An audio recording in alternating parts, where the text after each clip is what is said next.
ಪ್ರೀತಿಯ ಅಂತಿಮ ವಿದ್ಯಾರ್ಥಿನಿಯರೇ, ಈಗಾಗಲೇ ನಾವು ಕರ್ನಾಟಕದ ಆರ್ಥಿಕ ವ್ಯವಸ್ಥೆಯ 4 ಅಧ್ಯಾಯಗಳನ್ನು ಮುಗಿಸ್ಕೊಟ್ಟಿದ್ದೀವಿ. 5ನೇ ಅಧ್ಯಾಯದಲ್ಲಿ 52ನೇ ಸೆಷನ್ ಆದಂತಹ ಸಾರ್ವಜನಿಕ ಸಾಲ, ಅದರ ಅವಶ್ಯಕತೆ ಅಥವಾ ಅದರ ಮಹತ್ವವನ್ನು ನಾವು ಈ ಕ್ಲಾಸಲ್ಲಿ ತಿಳ್ಕೊಂಡು ಈಗಾಗಲೇ ಸಾರ್ವಜನಿಕ ಹಣಕಾಸು ಅಂದರೆ ಏನು, ಸಾರ್ವಜನಿಕ ಹಣಕಾಸು ಯಾವ ರೀತಿ ಇರುತ್ತೆ, ಆ ಸಾರ್ವಜನಿಕ ಹಣಕಾಸಿನ ಪ್ರಮುಖ ಅಭ್ಯಾಸದ ವಿಷಯಗಳು ಏನಂತ ನಾವು ತಿಳ್ಕೊಂಡ್ವಿ. ತಿಳ್ಕೊಂಡ ನಂತರ ಈ ಸೆಷನ್ ಬಗ್ಗೆ ತಿಳ್ಕೊಳ್ಳೋಕೆ ಮೊದಲು ನನ್ನ ಹೆಸರು ಡಾಕ್ಟರ್ ಶ್ರೀನಿವಾಸಯ್ಯ KN. ನನ್ನ ಸಹಪಾಠಿಗಳಂತ ಜಿಯಾವಲ ಸರ್, ಸರ್ಕಾರಿ ಪ್ರಥಮ ದರ್ಜೆ ಕಾಲೇಜು ಮುಳಬಾಗಿಲಲ್ಲಿ ನಾವು ಕಾರ್ಯನಿರ್ವಹಿಸ್ತಾ ಇದ್ವಿ. ಅರ್ಥಶಾಸ್ತ್ರ ಪ್ರಾಧ್ಯಾಪಕರಾಗಿ ಕಾರ್ಯನಿರ್ವಹಿಸ್ತಾ ಇದ್ದು, ಈ ಬೆಂಗಳೂರು ಉತ್ತರ ವಿಶ್ವವಿದ್ಯಾಲಯದ ಪಠ್ಯಾನುಕ್ರಮದಂತೆ ಅಂತಿಮ BA ವಿದ್ಯಾರ್ಥಿನಿಯರಿಗೆ 6th ಸೆಮಿಸ್ಟರ್ನಲ್ಲಿ HRMS ಮತ್ತು ಕರ್ನಾಟಕದ ಆರ್ಥಿಕ ವ್ಯವಸ್ಥೆ ಎಂಬ ಆಪ್ಷನಲ್ ಪೇಪರ್ ಇಂಟ್ರೊಡ್ಯೂಸ್ ಮಾಡಿದ್ದಾರೆ. ಈ ಕೊರೋನಾದ ಅಲೆ, 2ನೇ ಅಲೆಯಿಂದಾಗಿ ನಿಮಗೆ ತೊಂದರೆ ಆಗಬಾರ್ದು ವಿದ್ಯಾಭ್ಯಾಸಕ್ಕೆ ಅಂತ ತಿಳ್ಕೊಂಡು ಕರ್ನಾಟಕ ಸರ್ಕಾರ ಮತ್ತೊಮ್ಮೆ LMS ಅನ್ನು ಸ್ಟಾರ್ಟ್ ಮಾಡಿ ಈ ಜವಾಬ್ದಾರಿಯನ್ನು ನನಗೆ ಮತ್ತು ನನ್ನ ಸಹಪಾಠಿಗೆ ವಹಿಸ್ಕೊಟ್ಟಿದ್ದಾರೆ. ನಾವು ಈ ಕರ್ನಾಟಕ ಎಕಾನಮಿ ಪೇಪರ್ಗೆ ಸಂಬಂಧಪಟ್ಟಂತೆ ಹಲವಾರು ಪಠ್ಯಕ್ರಮಗಳನ್ನು ಅಧ್ಯಯನ ಮಾಡಿ ಅದಕ್ಕೆ ಸಂಬಂಧಪಟ್ಟಂತೆ ಕಂಟೆಂಟನ್ನು ಡೆವಲಪ್ಮೆಂಟ್ ಮಾಡಿಕೊಂಡು ನಿಮಗೆ ಅಗತ್ಯ ರೀತಿಯಲ್ಲಿ ಸಂಬಂಧಪಟ್ಟಂತಹ PPTಸು ಮತ್ತು ಅದಕ್ಕೆ ಸಂಬಂಧಪಟ್ಟಂಥ ವಿಡಿಯೋ, ಸ್ಟಡಿ ಮೆಟೀರಿಯಲ್, MCQಸನ್ನು ಬೋತ್ ಕನ್ನಡ ಮೀಡಿಯಂ ಮತ್ತು ಇಂಗ್ಲೀಷ್ ಮೀಡಿಯಮಲ್ಲಿ ನಿಮಗೆ ವಹಿಸ್ಕೊಡ್ತಾ ಇದ್ದೀವಿ. ತುಂಬ ಅನುಕೂಲಕರವಾಗಿದೆ. ಇಂಥ ಸೌಲಭ್ಯ ವಹಿಸ್ಕೊಟ್ಟಿರುವಂಥ ನಮ್ಮ ಕಾಲೇಜಿನ ಶಿಕ್ಷಣ ಇಲಾಖೆಗೂ ಮತ್ತು ನಮ್ಮ ಕಾಲೇಜಿನ ಪ್ರಾಂಶುಪಾಲರವರಿಗೂ, ನಮ್ಮ ಕಾಲೇಜಿನ ಪರವಾಗಿ ನನ್ನ ಪರವಾಗಿ ವಿದ್ಯಾರ್ಥಿ ಅನುಕೂಲವಾಗಬೇಕು ಅಂತ ಹೇಳ್ತಾ ಈ ಸೆಷನನ್ನು ಸ್ಟಾರ್ಟ್ ಮಾಡ್ತಾ ಇದ್ದೀನಿ. Public debt of Karnataka state government, ಸಾರ್ವಜನಿಕ ಸಾಲದ ಅವಶ್ಯಕತೆ. ಈ ಪಬ್ಲಿಕ್ ಡೆಟ್ ಹೇಗಿರುತ್ತೆ, ಸಾರ್ವಜನಿಕ ಸಾಲ ಹೇಗಿರುತ್ತೆ ನೋಡಿ. ಈಗಾಗಲೇ ಅಧ್ಯಯನ ಮಾಡ್ದಂಗೆ ಸಾರ್ವಜನಿಕ ಹಣಕಾಸು ಅಂದರೆ ಸರ್ಕಾರದ ಹಣಕಾಸಿನ ಚಟುವಟಿಕೆಗಳ ಬಗ್ಗೆ ಕುರಿತು ಅಧ್ಯಯನ ಮಾಡೋದೇ ಸಾರ್ವಜನಿಕ ಹಣಕಾಸು. ಅಂದರೆ ಸರ್ಕಾರ ಹೇಗೆ ಆದಾಯ ಗಳಿಸುತ್ತೆ ಅಂತ ತಿಳ್ಕೊಂಡ್ವಿ. ಅಂದರೆ ತೆರಿಗೆಗಳ ಮೂಲಕ ಬಂದಂಥ ಆದಾಯವನ್ನು ಹೇಗೆ ಖರ್ಚು ಮಾಡುತ್ತೆ, ವಿವಿಧ ಕ್ಷೇತ್ರಗಳ ಮೇಲೆ ಮಾಡುವಂಥ ವೆಚ್ಚ ಸಾರ್ವಜನಿಕ. ಅದೇ ರೀತಿಯಲ್ಲಿ ಸರ್ಕಾರ ಗಳಿಸುವಂತಹ ಆದಾಯಕ್ಕಿಂತ ವೆಚ್ಚ ಹೆಚ್ಚಾದಾಗ ಅನಿವಾರ್ಯವಾಗಿ ಸರ್ಕಾರ ಏನು ಮಾಡಬೇಕು, ಸಾಲ ಮಾಡುತ್ತೆ. ಆ ಸಾಲವನ್ನೇ ಸಾರ್ವಜನಿಕ ಸಾಲ ಎಂದು 2 ಮಾರ್ಕ್ಸ್ ಕೇಳ್ತಾರೆ. ಸಾರ್ವಜನಿಕ ಸಾಲ ಎಂದರೆ ಏನು ಅಂತ. ಏನು ಸಾರ್ವಜನಿಕ ಸಾಲ ಅಂದರೆ ಸರ್ಕಾರ ವಿವಿಧ ಮೂಲಗಳಿಂದ ಎತ್ತುವ ಸಾಲಕ್ಕೆ ಸಾರ್ವಜನಿಕ ಸಾಲ ಎಂದು ಕರಿತೀವಿ. ಈ ಸಾರ್ವಜನಿಕ ಸಾಲಕ್ಕೆ ಏನು ಅವಶ್ಯಕತೆ ಅಥವಾ ಏನು ಕಾರಣ ಅಂದರೆ, ಸರ್ಕಾರ ಇತ್ತೀಚಿನ ದಿನಗಳಲ್ಲಿ ಪ್ರತಿಯೊಂದು ಸರ್ಕಾರದ ಧ್ಯೇಯೋದ್ದೇಶ ಅಂದರೆ ಸುಖಿ ರಾಜ್ಯದ ಕಲ್ಪನೆಯನ್ನು ಇಟ್ಕೊಂಡಿದೆ, ಕಲ್ಯಾಣ ರಾಷ್ಟ್ರದ ಕಲ್ಪನೆಯನ್ನು ಇಟ್ಟುಕೊಂಡಿದ್ದು, ಈ ಸುಖಿ ರಾಜ್ಯ ಅಥವಾ ಕಲ್ಯಾಣ ರಾಜ್ಯವನ್ನು ರೂಪಿಸಿಕೊಳ್ಳೋದಕ್ಕೋಸ್ಕರ ಕರ್ನಾಟಕ ಸರ್ಕಾರವೂ ಸಹ ಸಾರ್ವಜನಿಕ ವೆಚ್ಚವನ್ನು ಏನು ಮಾಡ್ತಾ ಇದೆ, ಹೆಚ್ಚು ಮಾಡ್ತಾ ಇದೆ. ಅಂದರೆ ಜನರಿಗೆ ಬೇಕಾದಂತಹ ಶಿಕ್ಷಣ, ಆರೋಗ್ಯ, ನೈರ್ಮಲ್ಯೀಕರಣ, ಸಾರಿಗೆ, ಸಂಪರ್ಕ, ವಿಜ್ಞಾನ, ಮೂಲಭೂತ ಸೌಕರ್ಯಗಳು, ಕುಡಿಯುವ ನೀರು, ಪೌಷ್ಟಿಕ ಆಹಾರ, ಕೃಷಿ, ಕೈಗಾರಿಕೆ ಎಲ್ಲದರ ಮೇಲೆ ವೆಚ್ಚವನ್ನು ಹೆಚ್ಚು ಮಾಡ್ತಾ ಇದೆ. ಅಭಿವೃದ್ಧಿ ಯೋಜನೆಗಳನ್ನು ಘೋಷಿಸ್ತಾ ಇದೆ, ಜನಪ್ರಿಯ ಯೋಜನೆಗಳನ್ನು ಘೋಷಿಸ್ತಾ ಇದೆ. ಇವುಗಳಿಗೆ ಸಂಬಂಧಪಟ್ಟಂತೆ ಖರ್ಚು ಏನಾಗ್ತಾ ಇದೆ, ಹೆಚ್ಚಾಗ್ತಾ ಇದೆ. ಅದರ ಸರ್ಕಾರಕ್ಕೆ ಬರುವಂಥ ತೆರಿಗೆ ಮೂಲಗಳಿಂದ ಬರುವಂಥ ಆದಾಯ ಕಡಿಮೆ ಆಗ್ತಾ ಇದೆ. ಯಾವಾಗ ಆದಾಯ ಕಡಿಮೆ ಆಗುತ್ತೋ, ವೆಚ್ಚ ಹೆಚ್ಚಾಗುತ್ತೋ, ಆಗ ಸರ್ಕಾರ ಅನಿವಾರ್ಯವಾಗಿ ಏನು ಮಾಡಬೇಕು, ಸಾಲವನ್ನು ಮಾಡಬೇಕಾಗುತ್ತದೆ. ಆ ಸಾಲವನ್ನೇ ನಾವು ಸಾರ್ವಜನಿಕ ಸಾಲ ಎಂದು ಕರಿತೀವಿ. ನೋಡಿ, ಈಗ ಫಾರ್ ಎಕ್ಸಾಂಪಲ್ ವ್ಯಕ್ತಿ ನಾನಿದ್ದೀನಿ, ನನಗೊಂದು ಇಷ್ಟಂತ ಒಂದು 50,000 ಸಂಬಳ ಬರುತ್ತೆ ಅಂದ್ಕೊಳ್ಳಿ. ಈ 50,000ಕ್ಕೆ ನಾನು ಎಷ್ಟು ಬೇಕು ಅಷ್ಟನ್ನು ಪ್ಲ್ಯಾನ್ ಹಾಕ್ಕೊಂಡಿದ್ರೆ ಓಕೆ. ಅದಕ್ಕೆ ಮೀರಿ ನಾನು ಇನ್ನೂ ಚೆನ್ನಾಗಿರಬೇಕು ಅಂತೇಳಿ ನಾನು ಹಲವಾರು ಯೋಜನೆಗಳನ್ನ ಹಾಕೊಂಡಾಗ 50,000ರಿಂದ 80,000 ಯೋಜನೆ ಹಾಕೊಂಡಾಗ 30,000 ಸರಿದೂಗಿಸ್ಕೊಳ್ಳೋಕ್ಕೋಸ್ಕರ ನಾನು ಸಾಲ ಮಾಡ್ತೀನಿ. ಅದೇ ರೀತಿಯಲ್ಲಿ ಸರ್ಕಾರವೂ ಸಹ ಏನು ಮಾಡುತ್ತೆ, ವೆಚ್ಚ ಹೆಚ್ಚಾದಾಗ, ಆದಾಯ ಕಡಿಮೆ ಇದ್ದಾಗ ಅದನ್ನು ಸರಿದೂಗಿಸ್ಕೊಳ್ಳೋದಕ್ಕೋಸ್ಕರ ಸಾಲ ಮಾಡುತ್ತೆ. ಅದನ್ನೇ ಸಾರ್ವಜನಿಕ ಸಾಲ ಎಂದು ಕರಿತೇವೆ. ಈ ಸಾರ್ವಜನಿಕದ ಸಾಲ ಹೆಚ್ಚಾಗೋದಕ್ಕೆ ಅಥವಾ ಅದರ ಅವಶ್ಯಕತೆಗೆ ಒಂದಲ್ಲ ಎರಡಲ್ಲ 10 ಹಲವಾರು ಅಂಶಗಳು ಕಾರಣ ಆಗ್ತವೆ. ಅಂತಹ ಅವಶ್ಯಕತೆ ಅಥವಾ ಕಾರಣಗಳನ್ನು ಅಥವಾ ಮಹತ್ವವನ್ನು ಈಗ ನಾವು ತಿಳ್ಕೊಳ್ಳೋಣ. Okay, public debt of Karnataka state government. Introduction. The loans raised by the government from different sources is called public debt. Okay, once again we explain. The loans raised by the government from different sources is called public debt. Public debt includes both internal and external debt. Public debt plays a very important role in the economic development of the state. Karnataka state government and undertakes various development activities. These activities requires huge capital, but government faces shortage of funds. Therefore, public debt is necessary for meeting the expenditure on development schemes. Okay, ಇದರ ಬಗ್ಗೆ ಕನ್ನಡದಲ್ಲಿ ನಾವು ವಿಶೇಷವಾಗಿ ತಿಳ್ಕೊಳ್ಬೇಕಾದ್ರೆ ಸರ್ಕಾರ ಸಾರ್ವಜನಿಕ ಸಾಲ ಅಂದರೆ ಸರ್ಕಾರ ವಿವಿಧ ಮೂಲಗಳಿಂದ ಪಡೆದುಕೊಳ್ಳುವ ಸಾಲಕ್ಕೆ ಸಾರ್ವಜನಿಕ ಸಾಲ ಎಂದು ಕರೀತೀವಿ. ನಾನು ಈಗಾಗಲೇ ಪೀಠಿಕೆಯಲ್ಲಿ ಜನರಲ್ ಆಗಿ ಹೇಳಿದ್ದೀನಿ ನಿಮಗೆ. ಇದನ್ನ ತಿಳ್ಕೊಳ್ಳೋಕೆ ಬದಲೇನೆ ಅಂದರೆ ಸರ್ಕಾರ ತಾನು ಗಳಿಸುವಂಥ ಆದಾಯದ ಪ್ರಮಾಣಕ್ಕಿಂತ ತಾನು ರೂಪಿಸಿಕೊಳ್ಳುವಂಥ ಯೋಜನೆಗಳ ಮೇಲೆ ಮಾಡುವಂಥ ವೆಚ್ಚ ಹೆಚ್ಚಾದಾಗ ಅನಿವಾರ್ಯವಾಗಿ ಸರ್ಕಾರ ಏನು ಮಾಡುತ್ತೆ, ಸಾಲವನ್ನು ಮಾಡುತ್ತೆ. ಆ ಸಾಲವನ್ನು ಏನು ಕರಿತೀವಿ ನಾವು, ಸಾರ್ವಜನಿಕ ಸಾಲ ಎಂದು ಕರಿತೀವಿ. ಇಂಥ ಸಾರ್ವಜನಿಕ ಸಾಲವು ಆಂತರಿಕ ಮತ್ತು ಬಾಹ್ಯ ಸಾಲಗಳೆರಡನ್ನೂ ಒಳಗೊಂಡು. ಆಂತರಿಕ ಸಾಲ ಅಂದರೆ ತನ್ನ ರಾಜ್ಯದ ಒಳಗಡೆ ಎತ್ತುವಂಥ ಸಾಲಕ್ಕೆ ಆಂತರಿಕ ಸಾಲ. ಬಾಹ್ಯ ಸಾಲ ಅಂದರೆ ದೇಶ ಮತ್ತು ಇತರೆ ರಾಜ್ಯಗಳು ಮತ್ತು ಒಂದು ದೇಶ ಮತ್ತೊಂದು ದೇಶದಿಂದ ಎತ್ತುವಂಥ ಸಾಲಕ್ಕೆ ಬಾಹ್ಯ ಸಾಲಗಳು ಎಂದು ಸಹ ಕರೀತವೆ.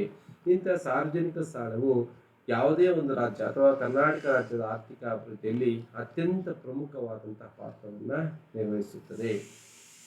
ಕರ್ನಾಟಕ ರಾಜ್ಯ ಸರ್ಕಾರವು ಸಹ ಹಲವಾರು ಅಭಿವೃದ್ಧಿ ಯೋಜನೆಗಳನ್ನು ಅಥವಾ ಚಟುವಟಿಕೆಗಳನ್ನು ರೂಪಿಸಿಕೊಂಡಿದ್ದು, ಆ ಚಟುವಟಿಕೆಗಳನ್ನು ಅನುಷ್ಠಾನಕ್ಕೆ ತರೋದಕ್ಕೋಸ್ಕರ ಅಗತ್ಯವಿರಬೇಕಾದಂಥ ಬಂಡವಾಳದ ಕೊರತೆ ಇರುವುದರಿಂದ ಆ ಬಂಡವಾಳವನ್ನು ಸರ್ಕಾರವೇ ಪೂರೈಸಬೇಕಾದ್ರೆ ಸಮಸ್ಯೆ ಆಗ್ತಾ ಇದೆ. ಹಣಕಾಸಿನ ಕೊರತೆಯನ್ನು ಎದುರಿಸ್ತಾ ಇದೆ.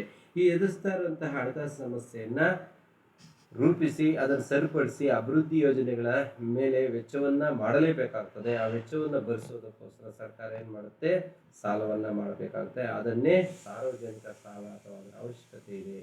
ಇಲ್ಲಾಂದರೆ ಸಾರ್ವಜನಿಕ ಸಾಲ ಮಾಡಲಿಲ್ಲ ಅಂದರೆ ಸರ್ಕಾರ ರೂಪಿಸಿಕೊಂಡಿರುವಂಥ ಅಭಿವೃದ್ಧಿ ಯೋಜನೆಗಳ ಅನುಷ್ಠಾನಕ್ಕೆ ತರೋದಕ್ಕೆ ಸಾಧ್ಯವಾಗಲ್ಲ.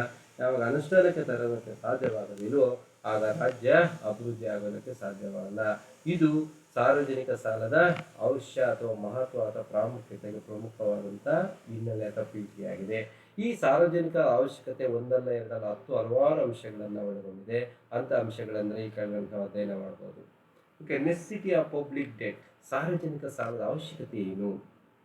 Okay, implementation of economic planning, expansion of economic activities, remedying the problem of depression and unemployment, creation of social overhead capital, management of natural calamities, implementation of populist schemes, efficient allocation of resources, control of inflation, unpopularity of taxes, covering budget deficit. Okay, this is the necessity of public debt. ಇವು ಸಾರ್ವಜನಿಕ ಸಾಲದ ಅವಶ್ಯಕತೆ, ಅದರ ಕಾರಣ ಅಥವಾ ಮಹತ್ವ ಯಾವುದಾದ್ರೂ ಕೇಳಿ ಇದನ್ನು ನೀವು ಆರಾಮಾಗಿ ಬರೀಬೋದು. ನೋಡಿ, ಇಲ್ಲಿ ಈಗಾಗಲೇ ಹೇಳಿದಂಗೆ ಸರ್ಕಾರದ ಆದಾಯ ಕಡಿಮೆ ಇದೆ. ರಾಜ್ಯ ಸರ್ಕಾರದ ಆದಾಯ ಕಡಿಮೆ ಇದ್ದು ಯೋಜನೆಗಳ ಅಥವಾ ವೆಚ್ಚ ಹೆಚ್ಚಾಗಿರೋದ್ರಿಂದ ಸರ್ಕಾರ ಅನಿವಾರ್ಯವಾಗಿ ಏನು ಮಾಡ್ತದೆ, ಸಾಲ. ಆ ಸಾಲ ಮಾಡೋದಕ್ಕೆ ಈ ಅಂಶಗಳನ್ನು ತಿಳಿಸ್ತವೆ. ಅಂತ ಅಂಶಗಳಂದ್ರೆ ಫಸ್ಟ್ ಪಾಯಿಂಟು ಆರ್ಥಿಕ ಯೋಜನೆಯ ಅನುಷ್ಠಾನ. ಏನು ಆರ್ಥಿಕ ಅಂದರೆ ಪ್ರತಿಯೊಂದು ರಾಜ್ಯವು ಆರ್ಥಿಕವಾಗಿ ಅಭಿವೃದ್ಧಿಯನ್ನು ಸಾಧಿಸಬೇಕೆಂಬ ಗುರಿ ಇಟ್ಟುಕೊಂಡಿದ್ದು ಆ ಆರ್ಥಿಕ ಅಭಿವೃದ್ಧಿಗೋಸ್ಕರ ಹಲವಾರು ಯೋಜನೆಗಳನ್ನು ರೂಪಿಸಿಕೊಳ್ಳುತ್ತೆ. ಆ ಯೋಜನೆಗಳನ್ನು ಅನುಷ್ಠಾನಕ್ಕೆ ತರಬೇಕಾದ್ರೆ ಸರ್ಕಾರದಲ್ಲಿ ಬಂಡವಾಳ ಕಡಿಮೆ ಇದೆ. ಯಾವಾಗ ಬಂಡವಾಳದ ಕೊರತೆ ಇರುತ್ತೋ ಅಂಥ ಬಂಡವಾಳವನ್ನು ಸರಿದೂಗಿಸ್ಕೊಳ್ಳೋದಕ್ಕೋಸ್ಕರ ಆ ಯೋಜನೆಗಳನ್ನು ಅನುಷ್ಠಾನಕ್ಕೆ ತರೋದಕ್ಕೋಸ್ಕರ ಸರ್ಕಾರ ಏನು ಮಾಡುತ್ತೆ, ಸಾಲವನ್ನು ಮಾಡಿ ಆರ್ಥಿಕ ಯೋಜನೆಗಳನ್ನು ಅನುಷ್ಠಾನಕ್ಕೆ ತರುತ್ತೆ. ಈ ಆರ್ಥಿಕ ಯೋಜನೆಗಳ ಅನುಷ್ಠಾನವೂ ಸಹ ಸಾರ್ವಜನಿಕ ಸಾಲದ ಹೆಚ್ಚಳಕ್ಕೆ ಅಥವಾ ಅದರ ಅವಶ್ಯಕತೆಗೆ ಪ್ರಮುಖವಾದಂಥ ಅಂಶವಾಗಿರುತ್ತದೆ. ಓಕೆ, ನೆಕ್ಸ್ಟ್ ಪಾಯಿಂಟ್ ಆರ್ಥಿಕ ಚಟುವಟಿಕೆಗಳ ವಿಸ್ತರಣೆ. ನೋಡಿ, ಪ್ರತಿಯೊಂದು ರಾಜ್ಯದ ಆರ್ಥಿಕ ವ್ಯವಸ್ಥೆಯನ್ನು ಗಮನಿಸಿದಾಗ ಆರ್ಥಿಕ ವ್ಯವಸ್ಥೆಯಲ್ಲಿ ಆರ್ಥಿಕ ಚಟುವಟಿಕೆಗಳನ್ನು ಹೆಚ್ಚು ಮಾಡ್ಕೊಳ್ತಾ ಹೋಗ್ಬೋದು. ಉದಾಹರಣೆಗೆ ಕೃಷಿ ಕ್ಷೇತ್ರ ತಗೋಬೋದು, ಕೈಗಾರಿಕಾ ಕ್ಷೇತ್ರ ತಗೋಬೋದು, ಸೇವಾ ಕ್ಷೇತ್ರ ತಗೋಬೋದು. ಈ ಕ್ಷೇತ್ರದಲ್ಲಿ ಆರ್ಥಿಕ ಚಟುವಟಿಕೆಗಳು ಬಿರುಸಾದಾಗ ಅಥವಾ ಅವುಗಳು ಆಕ್ಟಿವೇಶನ್ ಆಗಬೇಕಾದ್ರೆ ಅವರಿಗೆ ಹಲವಾರು ಯೋಜನೆಗಳನ್ನು ರೂಪಿಸ್ಕೋಬೇಕು. ಆ ಯೋಜನೆಗಳನ್ನು ರೂಪಿಸ್ಕೊಂಡಾಗ ಅದಕ್ಕೆ ವೆಚ್ಚ ಮಾಡಬೇಕಾಗ್ತದೆ. ಆದರೆ ಆದಾಯ ಕಡಿಮೆ, ವೆಚ್ಚ ಹೆಚ್ಚಾಗ್ತಾ ಇದೆ. ಆಗ ಸರ್ಕಾರದ ಸಾಲ ಅತ್ಯಂತ ಅವಶ್ಯಕವಾಗಿದೆ. ಇದು ಒಂದು ಪ್ರಮುಖ ಅಂಶ. ಓಕೆ, ನೆಕ್ಸ್ಟ್ ಪಾಯಿಂಟ್ ಈಸ್ ಮುಗ್ಗಟ್ಟು ಮತ್ತು ನಿರುದ್ಯೋಗ ಸಮಸ್ಯೆಗಳ ನಿವಾರಣೆ. ಓಕೆ, ಇತ್ತೀಚಿನ ದಿನಗಳಲ್ಲಿ ರಾಜ್ಯದ ಆರ್ಥಿಕ ವ್ಯವಸ್ಥೆ ಎದುರಿಸ್ತಾ ಇರುವಂಥ ಸಮಸ್ಯೆ ಅಂದರೆ ಆರ್ಥಿಕ ಮುಗ್ಗಟ್ಟು ಮತ್ತು ನಿರುದ್ಯೋಗ ಸಮಸ್ಯೆ. ಇಲ್ಲಿ ಬೇಡಿಕೆಗಿಂತ ಪೂರೈಕೆ ಪ್ರಮಾಣ ಹೆಚ್ಚಾಗ್ತಾ ಇದ್ದು ಅದಕ್ಕೆ ಏನಾಗ್ತದೆ, ಬೇಡಿಕೆ ಸಿಗದೇ ಇದ್ದಾಗ ಅದರಲ್ಲಿ ಸಮಸ್ಯೆ ಎದುರಾಗ್ತದೆ. ಅಂಥ ಸಮಸ್ಯೆಯನ್ನು ನಿವಾರಿಸೋದಕ್ಕೋಸ್ಕರ ಸರ್ಕಾರ ಅದಕ್ಕೋಸ್ಕರನೇ ಉತ್ಪಾದನೆಗೋಸ್ಕರ ಬೆಂಬಲ ಬೆಲೆ ಘೋಷಣೆಗಳು ಮಾಡುತ್ತೆ. ನಿರುದ್ಯೋಗ ನಿವಾರಣೆಗೋಸ್ಕರ ಮತ್ತು ನಿರುದ್ಯೋಗವರಿಗೆ ನಿರುದ್ಯೋಗ ಭತ್ಯೆಯನ್ನು ಕೊಡೋದಕ್ಕೋಸ್ಕರ ಹಲವಾರು ಯೋಜನೆಗಳನ್ನು ರೂಪಿಸುತ್ತೆ. ಅಂಥ ಯೋಜನೆಗಳ ಅನುಷ್ಠಾನಕ್ಕೋಸ್ಕರ ಸರ್ಕಾರ ಏನು ಮಾಡುತ್ತೆ, ವೆಚ್ಚವನ್ನು ಮಾಡುತ್ತೆ. ಅಂಥ ವೆಚ್ಚವನ್ನು ಸರಿದೂಗಿಸ್ಕೊಳ್ಳೋದಕ್ಕೋಸ್ಕರ ಸರ್ಕಾರ ಮತ್ತೊಮ್ಮೆ ಸಾಲದ ಅವಶ್ಯಕತೆಗೆ ಹೋಗುತ್ತೆ. ಇದು ಒಂದು ಪ್ರಮುಖ ಅಂಶ.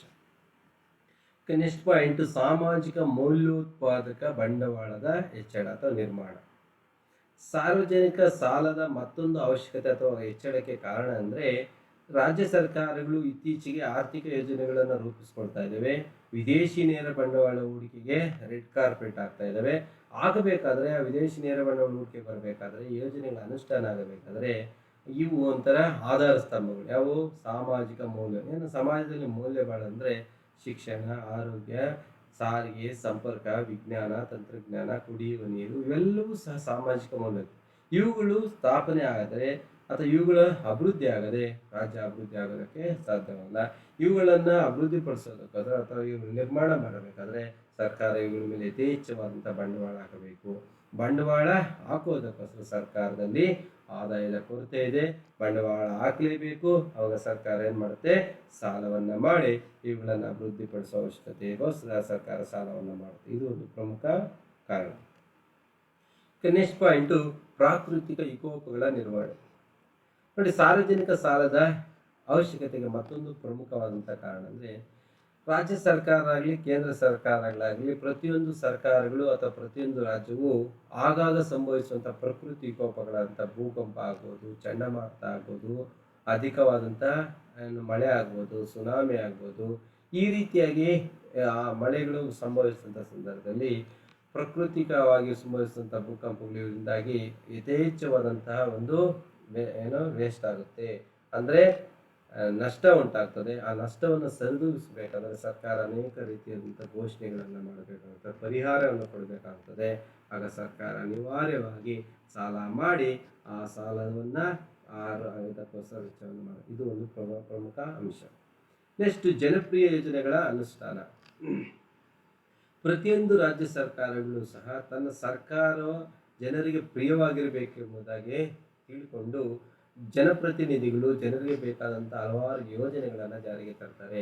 ಒಂದೊಂದು ಸರ್ಕಾರ ಬಂದಾಗ ಒಂದೊಂದು ಯೋಜನೆ, ಕೆಲವೊಂದು ಭಾಗ್ಯಲಕ್ಷ್ಮಿ ಯೋಜನೆ ತರ್ತಾರೆ, ಇನ್ನು ಕೆಲವರು ಅನ್ನದಾನ ಯೋಜನೆ ತರ್ತಾರೆ, ಇನ್ನು ಸೈಕಲ್ ಭಾಗ್ಯ, ಏನೇನೋ ಭಾಗ್ಯಗಳನ್ನು ಜಾರಿಗೆ ತರ್ತಾರೆ. ಈ ಜನರಿಗೆ ಪ್ರಿಯವಾದಂಥ ಯೋಜನೆಗಳು ತರಬೇಕಾದ್ರೆ ಅದಕ್ಕೆ ಸರ್ಕಾರವೇನು ಮಾಡಬೇಕು, ವೆಚ್ಚ ಮಾಡಲೇಬೇಕು. ಆ ವೆಚ್ಚವನ್ನು ಸರಿದೂಗಿಸ್ಕೊಳ್ಳೋಕ್ಕೋಸ್ಕರ ಸರ್ಕಾರ ಅನಿವಾರ್ಯವಾಗಿ ಸಾಲ ಕಡೆ ಹೋಗೇ ಹೋಗುದು. ನೆಕ್ಸ್ಟ್, ಸಂಪನ್ಮೂಲಗಳ ದಕ್ಷ ಹಂಚಿಕೆ. ಅಂದರೆ ಯಾವುದೇ ಒಂದು ರಾಜ್ಯವು ತನ್ನಲ್ಲಿರುವಂತಹ ನೈಸರ್ಗಿಕ ಸಂಪತ್ತು ಮತ್ತು ಮಾನವ ಸಂಪತ್ತು ಸಮರ್ಪಕವಾಗಿ ಬಳಸಿಕೊಂಡಾಗ ಮಾತ್ರ ರಾಜ್ಯ ಆರ್ಥಿಕವಾಗಿ ಅಭಿವೃದ್ಧಿ ಆಗುತ್ತೆ.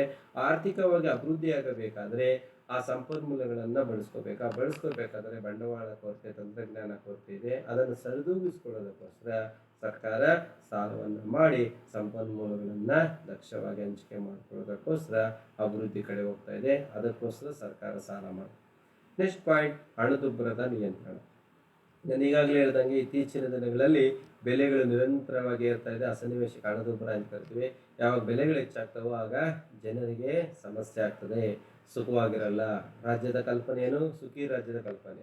ಜನ ಸುಖವಾಗಿರ್ಬೇಕಂದಾಗ ಸರ್ಕಾರವೇ ಮಾರಾಟಗಾರರಿಂದ ಕೊಂಡುಕೊಂಡು ಕಡಿಮೆ ಬೆಲೆಗೆ ಜನರಿಗೆ ಒದಗಿಸಿಕೊಡುತ್ತೆ. ಇದು ಒಂದು ಪ್ರಮುಖವಾದಂಥ ಅಂಶ. ತೆರಿಗೆಗಳ ಅಪ್ರಿಯತೆ. ಸಾರ್ವಜನಿಕ ಸಾಲದ ಅವಶ್ಯಕತೆಗೆ ಮತ್ತೊಂದು ಪ್ರಮುಖ ಕಾರಣ ಅಂದರೆ ತೆರಿಗೆಗಳು ಯಾರಿಗೂ ಇಷ್ಟ ಆಗಲ್ಲ. ಸಾರ್ವಜನಿಕರಿಗೆ ತೆರಿಗೆ ಕಟ್ಟಬೇಕಂದ್ರೆ ಯಾರು ಸಂತೋಷವಾಗಿ ಕಟ್ಟಲ್ಲ, ಅಪ್ರಿಯತೆ ಆಗಿರುತ್ತೆ. ಸರ್ಕಾರಕ್ಕೆ ನಾನು ಟ್ಯಾಕ್ಸ್ ಕಟ್ಟಬೇಕಂತ ವಾಲಂಟ್ರಿ ಆಗಿಲ್ಲ, ಇನ್ನು ತಪ್ಪಿಸ್ಕೊಡೋರೇ ಜಾಸ್ತಿ. ಯಾಕೆ ತಪ್ಪಿಸ್ಕೊಳ್ತೀವೋ ಆವಾಗ ಸರ್ಕಾರಕ್ಕೆ ಬರುವಂಥ ಆದಾಯ ಕಡಿಮೆ. ಬಟ್ ಯೋಜನೆಗಳು ಬೇಕು ಮತ್ತು ಸವಲತ್ತುಗಳಂದ್ರೆ ಫಸ್ಟಲ್ಲಿ ಇರ್ತೀವಿ. ಆವಾಗ ಸವಲತ್ತುಗಳಂದರೆ ವೆಚ್ಚ. ಆದಾಯ ಕಡಿಮೆ, ವೆಚ್ಚ ಹೆಚ್ಚಾಗ್ತಾ ಇದೆ. ಈ ತೆರಿಗೆಗಳ ಅಪ್ರೀತಿಯಿಂದಲೂ ಸಹ ಸರ್ಕಾರಕ್ಕೆ ಬರುವಂಥ ಆದಾಯ ಕಡಿಮೆ ಆಗಿ ವೆಚ್ಚ ಹೆಚ್ಚಾಗ್ತಾ ಇರೋದ್ರಿಂದ ಸರ್ಕಾರ ಅನಿವಾರ್ಯವಾಗಿ ಸಾರ್ವಜನಿಕ ಸಾಲದ ಅವಶ್ಯಕತೆಗೆ ಹೋಗ್ತಾ ಇದೆ. ಲಾಸ್ಟ್ ಪಾಯಿಂಟ್, ಆಯವ್ಯಯ ಕೊರತೆಯನ್ನು ತುಂಬುವುದು. ಪ್ರತಿಯೊಂದು ರಾಜ್ಯವೂ ಸಹ ಕೇಂದ್ರ ಸರ್ಕಾರದ ರೀತಿಯಲ್ಲಿ ರಾಜ್ಯ ಸರ್ಕಾರಗಳು ಸಹ ಪ್ರತಿ ವರ್ಷ ಮಾರ್ಚ್ 5 ಅಥವಾ 10ನೇ ತಾರೀಕಂದು ತನ್ನ ರಾಜ್ಯದ ಮುಂಗಡ ಪತ್ರವನ್ನು ಮಂಡಿಸುತ್ತೆ. ಆ ಮುಂಗಡ ಪತ್ರ ಈಗ ಹೇಗಿದೆ ಅಂದರೆ ಕೊರತೆ ಮುಂಗಡ ಪತ್ರವನ್ನು ನಡೆಸ್ತಾ ಇದೆ. ಅಂದರೆ ಆದಾಯ ಕಡಿಮೆ, ವೆಚ್ಚ ಹೆಚ್ಚಾಗೋದ್ರಿಂದ ಪ್ರತಿಯೊಂದು ಆಯವ್ಯಯ ಪಟ್ಟಿಯಲ್ಲೂ ಸಹ ಏನು ಮಾಡ್ತಾ ಇದೆ, ಸಾಲದ ಪ್ರಮಾಣವನ್ನು ಹೆಚ್ಚು ಮಾಡಿ ಆಯವ್ಯಯ ಪಟ್ಟಿಯನ್ನು ಕೊರತೆಯನ್ನು ತುಂಬುವಂಥ ಕಾರ್ಯ ಮಾಡಬೇಕಂದ್ರೆ ಸಾಲವನ್ನು ಸರಿದೂಗಿಸ್ಕೊಂಡು, ಅಂದರೆ ಬರುವಂಥ ಆದಾಯ 50,000 ಕೋಟಿ ಇದ್ದರೆ ಖರ್ಚು 70,000 ಕೋಟಿ ಇರುತ್ತೆ. 20,000 ಕೋಟಿ ಸಾಲವನ್ನು ಇಷ್ಟು ಸಾರ್ವಜನಿಕ ಸಾಲ ಅಂದ್ರೇನು, ಸಾರ್ವಜನಿಕ ಸಾಲದ ಅವಶ್ಯಕತೆಯನ್ನು ನಾವು ತಿಳ್ಕೊಂಡ್ವಿ. ಓಕೆ, ಇದನ್ನು ಸಹ ನಿಮ್ಗೆ 2 ಮಾರ್ಕ್ಸ್ ಕೇಳ್ತಾರೆ, 5 ಮಾರ್ಕ್ಸ್ಗೂ ಮತ್ತು 15 ಮಾರ್ಕ್ಸ್ಗೂ ಕೇಳ್ತಾರೆ. ವಿದ್ಯಾರ್ಥಿಗಳಿಗೆ ಇಷ್ಟು ಅರ್ಥ ಆಗಿದೆ ಅಂತ ತಿಳ್ಕೊಳ್ತೀನಿ. ಓಕೆ, ನೆಕ್ಸ್ಟ್ ಸೆಷನಲ್ಲಿ ನಾವು ಕ್ಲಾಸನ್ನು ಮಾಡೋಣ. ಓಕೆ, ಥ್ಯಾಂಕ್ ಯು, ಧನ್ಯವಾದಗಳು.